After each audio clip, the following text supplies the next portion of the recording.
Haya, haya, Azimio,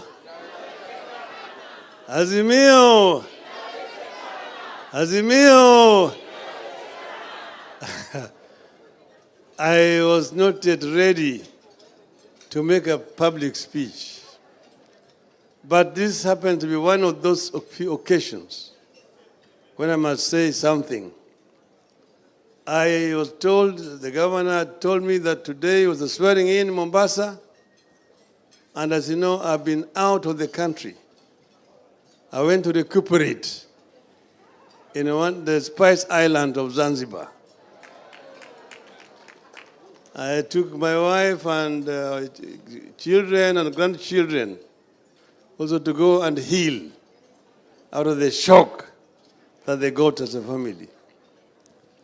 So we came this morning from the Spice Island of Zanzibar and arrived here slightly later so that we were not able to be with you at the swearing-in ceremony. But here I now am. First, I want to congratulate our younger brother, Abdul Samad Sharif Nasir, for convincingly winning the gubernatorial seat of Mombasa County. As you know, this was held later. It was deliberately left behind here and Kakamega, like our lawyer said in the court, so that they could have a trial after the rigging of the presidential elections. But the people of Mombasa showed clearly that they are truly Azimio and voted overwhelmingly for our candidate. This is the pride that we have, people as Azimio family. And the same thing happened also in Kakamega. So I want to thank the people of Mombasa for standing steady and firm with Azimio in the subsequent elections which was held here in Mombasa and Kakamega. We have an agenda for devolution. Devolution is the most important feature of our 2010 Constitution because it has removed a lot of power from the center down to the counties. It has empowered the people. And if used more effectively, it can help to revolutionize development in our counties. Therefore, we are going to rely on our governors to show the way that this is the Azimio way of doing things in their counties.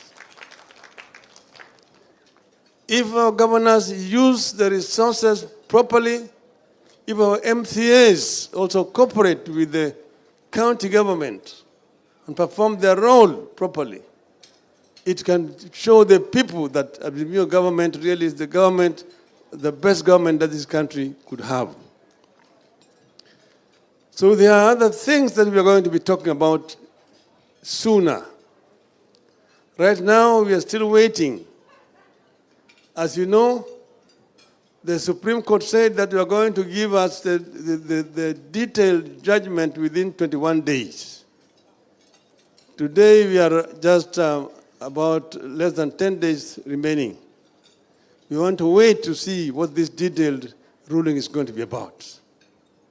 But we, as people of Azimio, are shocked. I am not talking about this thing as Raila Odinga myself. It does not have to be Raila Odinga.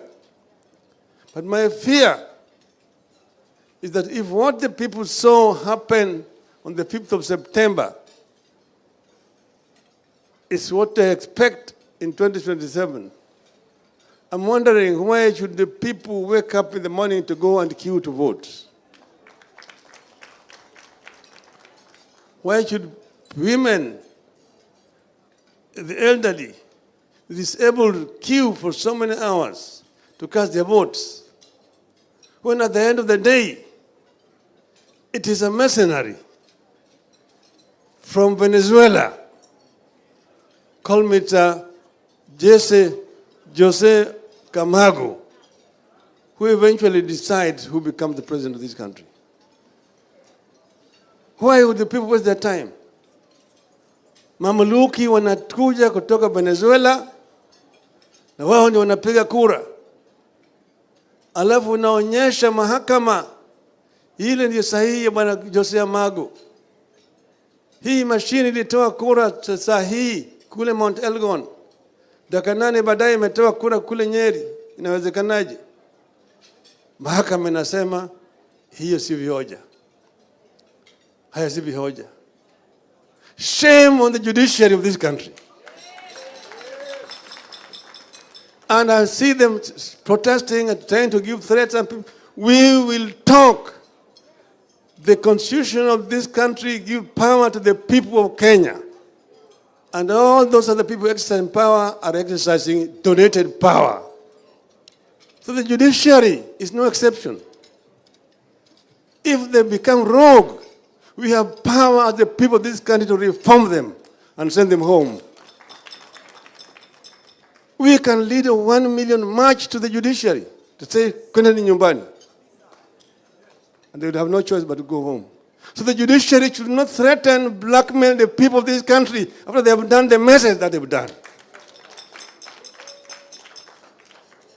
When you do, we say we respect, but we don't agree. And we have a right as a people not to agree with bad rulings of the judiciary. It is our constitutional right to say he be ruling ilikuwa shenzi. It is not based on any law. It is thuggery, judicial thuggery. And we are not going to accept these kind of things. As the people of Kenya, we will not be cowed. We will not be cowed. Nyayo tried it. We resisted him. And we are not going to allow another dictator to come into this country. We are not going to allow judiciary to become a dictator in our country. We will protect our freedom as the people of Kenya. We will protect our freedom as the people of Kenya. So maybe it is time that we begin again now a review of our constitution to look at what works and what does not work. A rogue IEBC is another institution that requires thorough reform. You see 3 commissioners on one side and 4 on the other side. But if the 2 who remained with the chairman are not in there, the chairman is acting like a rogue, alone. Now he's being hero worshipped, he becomes a hero by the judiciary. He's been lionized by the judiciary.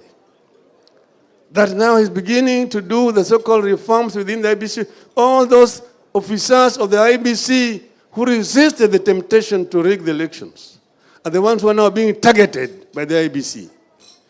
One Mr. Marjan Hussein. We are watching. You are watching. Try to do what you want to call about perjury in IBC. You will go home like your predecessors.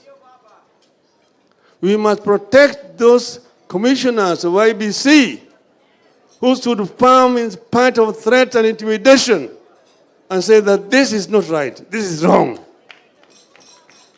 The question you want to ask is, where was Mr. Chebukati from 6 a.m. to 2 o'clock when he came back? Where was he and what was he doing? Na yeye ni ati PA yake. Yale yote ambao walifanya. Kwa hivyo sisi kama wanazimio tutasimama imara. Azimio is going forward and Azimio will not be intimidated or cowed. Azimio. Azimio. Azimio. Azimio. Asanteni sana. Mungu